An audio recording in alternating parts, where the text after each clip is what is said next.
Baganda mu Yesu mbalamusizaako mu Mukama waffe Yesu n'abantu ba Katonda mwenna abampuliriza mbalamusizaako mu Mukama waffe Yesu Kristo era mbagala nnyo mu linnya erya Yesu. Nammwe mwebale kunjagala, mwebale kugoberera kuyigiriza kuno. Nsaba tweyongere okubeera ffenna. Tegeezaako ne mukwano gwo musindikire okuyigiriza kuno. Baako gw'obagulizaako mukwano gwange. Ffenna tusobola okutambuliranga awamu n'okuyiga okumanya Katonda kyatwagaza. Olwaleero nno nzize n'omutwe ogugamba nti Omwoyo Omutukuvu y'ani era emirimu gy'akola mu nsi mirimu ki? Ye agikola atya? Yesu yeebazibwe. Ekisooka, Omwoyo Omutukuvu ge maanyi agatalabika, amaanyi aga Katonda agatalabika naye nga gakolera mu bantu olw'emirimu gya Yesu Kristo mu nsi. Mukama waffe Yesu yeebazibwe.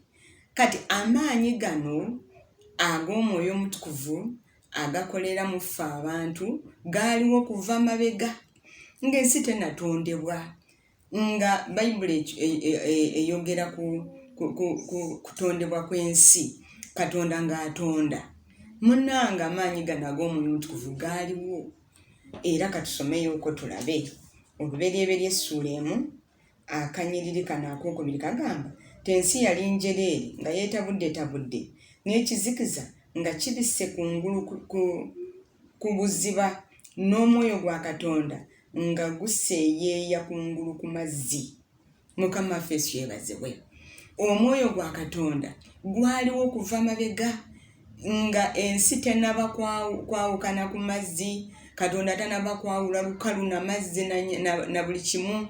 Omwoyo Omutukuvu ye nga waali, gano amaanyi nga gatambula gakola era gakoleranga wamu ne Katonda. Katonda bwe yagambanga nti kaakati wabeewo kino, Omwoyo Omutukuvu ng'atuukiriza. Jjukira Katonda ali mu busatu bwe, Katonda Kitaffe, Katonda Omwana, Katonda Omwoyo Omutukuvu. N'olwekyo baaliwo okuva dda. Ne Katonda Omwana nga ye Mukama waffe Yesu Kristo yaliwo era kuva dda.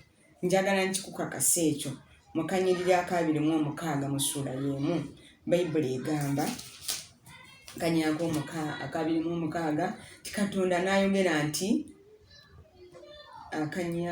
Katonda n'ayogera nti ensi akanyiriri 26 kagamba bwe kati 25 Katonda n'akola ensolo Katonda n'akola ensolo ez'omu nsiko eza buli ngeri n'ente eza buli ngeri na buli ekyewalula ku nsi ekya buli ngeri. Katonda n'alaba nga kyali kirungi.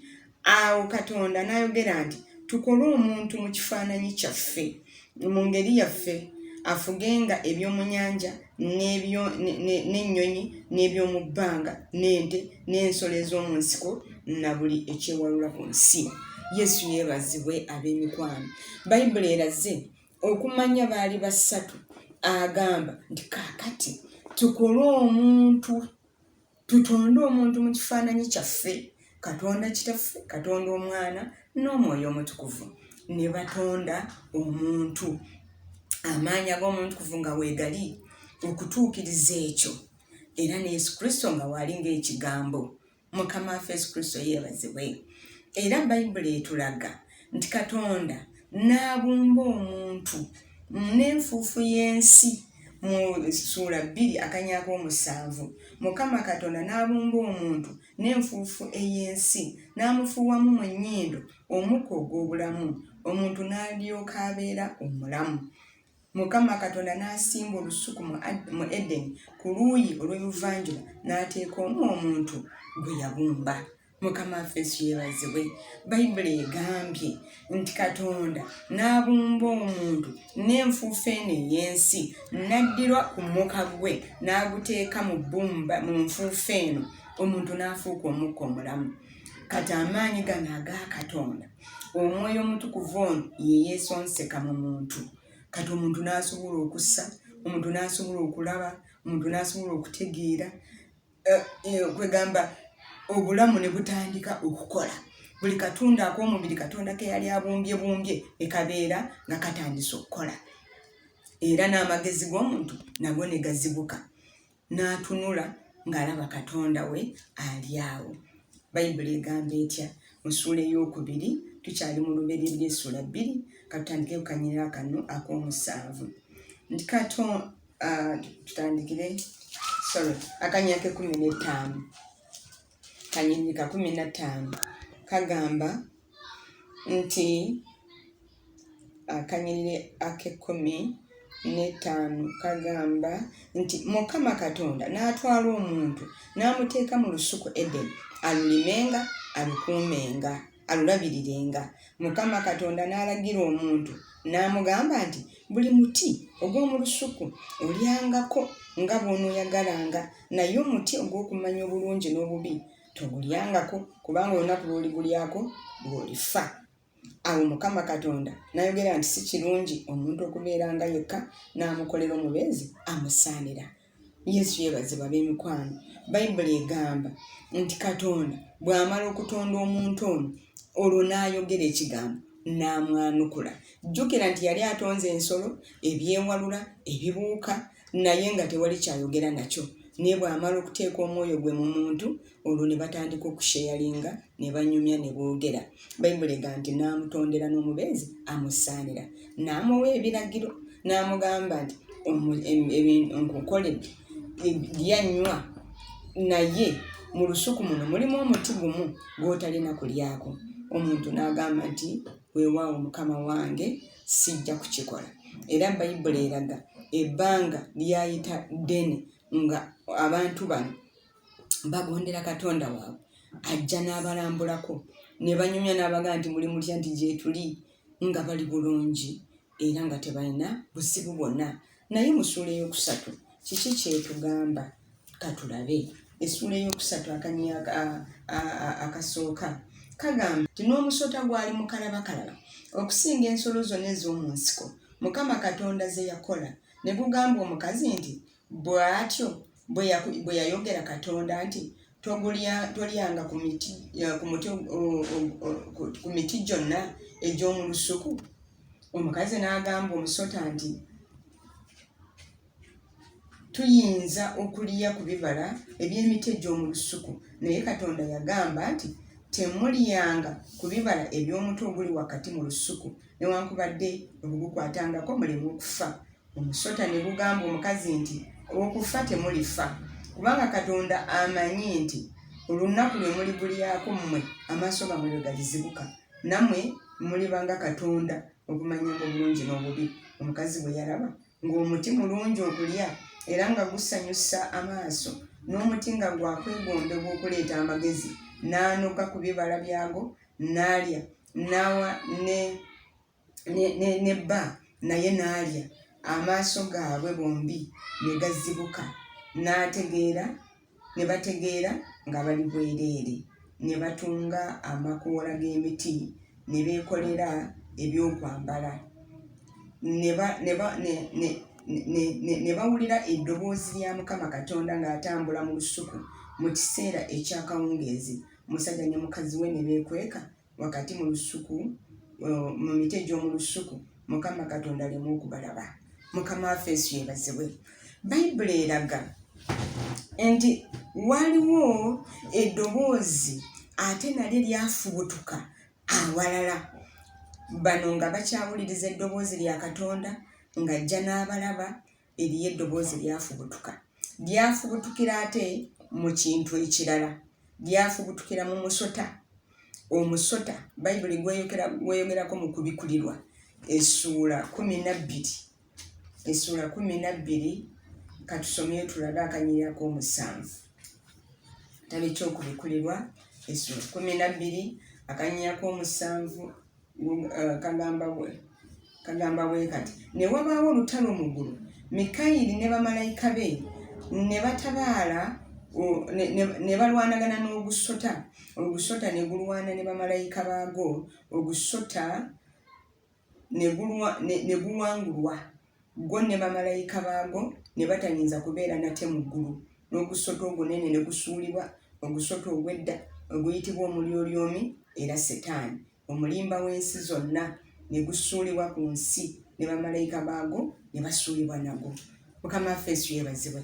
Bayibuli eyogedde ku musota guno ne mu kubikulirwa. Gwali gwa dda, yali malayika eyajeema mu ggulu ne bamalayika abalala ne bafukula olutalo mu ggulu naye ne bawangulwa ne basuulibwa eno ku nsi. Kati mu kujja kwabwe bajja na busungu, bajja balabira ddala ng'essuubi tebakyalina lya kuddayo mu ggulu, ne bajja bakole okusoomooza ku Katonda ku muntu gwe yatonda mu kifaananyi kye. Era Bayibuli eraga nti ogusota bwe gwakka eno ku nsi gwatuukira ku muntu, tegwatuukira ku kappa mwatu, tegwatuukira munange ku byewalula, tegwatuukira ku nsolo, naye gwatuukira ku muntu eyatondebwa mu kifaananyi kya Katonda, Katonda gwe yali ayagala ennyo ng'awuliziganya naye. Bayibuli egamba ne gutandikirawo obulimba bwagwo obw'okumugamba nti owange Katonda yakugamba nti temulyanga ku muti ogw'omu lusuku, era omukyala n'amunnyonnyola nga bwe gwali, naye n'agamba okufa temujja kufa, naye bwe munaagulya mujja kuzibuka amaaso. Naye kyali kituufu? Tekyali kituufu, bwali bulimba bwa Setaani. Katulabe ekyaddirira mu kanyiriri kano akaddako ak'omunaana. Ne bawulira eddoboozi lya Katonda, lya Mukama Katonda ng'atambula mu lusuku mu kiseera eky'akawungeezi. Omusajja ne mukazi we ne beekweka wakati mu miti egy'omu lusuku. Mukama Katonda aleme okubalaba. Kuba akanyiriri akaddako ak'omwenda, Mukama Katonda n'ayita omusajja n'amugamba nti oli ludda wa? N'addamu nti mpulidde eddoboozi lyo mu lusuku n'entya kubanga mbadde bwereere ne neekweka. Mukama waffe Yesu yeebazibwe. Ab'emikwano, ebbanga lyonna Adamu ne Kaawa bye baamala nga Katonda basisinkana, baali tebeekwekanga mu maaso ge, kubanga baali bayambazibwa ekitiibwa kya Katonda, baali bayambazibwa okubeerwawo kw'Omwoyo Omutukuvu. Njogera ku maanyi gali ag'Omwoyo Omutukuvu mikwano, n'omulimu gw'Omwoyo Omutukuvu gwakola. Ekitiibwa ky'Omwoyo Omutukuvu kyali kyambadde Adamu ne Kaawa. Katonda bw'amala okubatonda n'ababikako ekyambalo eky'omwoyo, yababikako ekitiibwa kye, era nga basobola n'okutuuka mu maaso ge nga tebalina kibaziyiza, nga tebalina nsonyi. Naye laba, Setaani bw'amala okubalimba n'afuna oluwenda wayingirira mu bulamu bwabwe, abantu bano ne bajeemera Katonda waabwe, abantu bano ne bava ku Katonda, ekitiibwa ky'Omwoyo Omutukuvu kyabavaako era ne beezuula nga bali bwereere. Okimanyi nti Omwoyo Omutukuvu bw'akuvaako osigala bwereere, era bw'omala okusigala obwereere ng'oweebuuse mu maaso ga Mukama, otya okusembera waali, otya okutuuka mu baweereza ba Mukama, otya okusembera ne mu kusaba, kubanga ekitiibwa ky'Omwoyo Omutukuvu kiba kikuvuddeko. Mikwano gyange bampuliriza, twetaaga okwekuumira wali Omwoyo Omutukuvu, twetaaga okubeera mu kitiibwa ky'Omwoyo Omutukuvu, twetaaga okubeera mu kisa ky'Omwoyo Omutukuvu, kubanga ye yekka y'asobola okutugatta ne Katonda, yekka y'asobola okutukuumira mu kisa kya Katonda, n'asobola Katonda okubanga atusemberera, kubanga jjukira nti Katonda waffe mutukuvu. Era Bayibuli eraga Yesu Kristo atusindikira ono omubeezi okubanga atukuumira awali Katonda era atukuumira awali Yesu. Nolwekyo mikwano gyange, twetaaga Omwoyo Omutukuvu. Abantu bano bwe baajeema ne bava mu kugondera Katonda waabwe, baaweebuuka, era bwe baaweebuuka Setaani ono n'abeebereka, okuva olwo ne beewala Katonda. Mukama waffe Yesu yeebazibwe.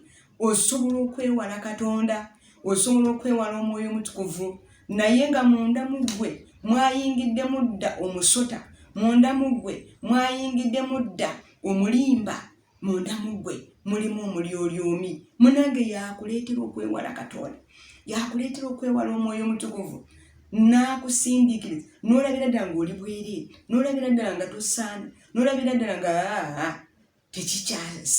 tekikyasaana ggwe okugenda mu Omutukuvu. Bayibuli eraga ti abantu bano baafuna n'amagezi amalala ageetungira amalagala g'emiti ne beekolera ebyambalo. Wekimanyi nti ofuna amagezi amalala agakwawulira ddala ku Katonda, n'omanya nti Katonda si yeka yasobola okuyamba, n'olabira ddala ng'Omwoyo Omutukuvu si yeka yasobola okuliisa, si yeka yasobola okuwonya, otandika kufuna amagezi malala omweyawulako ne weetungira amalagala g'emiti, ne weetungira amatabi g'emiti, ne weefunira amagezi amalala agasobola okuyamba, naye nga olwo Setaani akusindikiriza mu kufa ne mu kuzikirira. Mukama abawe omukisa. Okuyigiriza kuno kyagenda nako mu maaso, ne mu kuyigiriza okuddako tugenda kulaba kiki ekyaddirira. Mukama bampeera omukisa.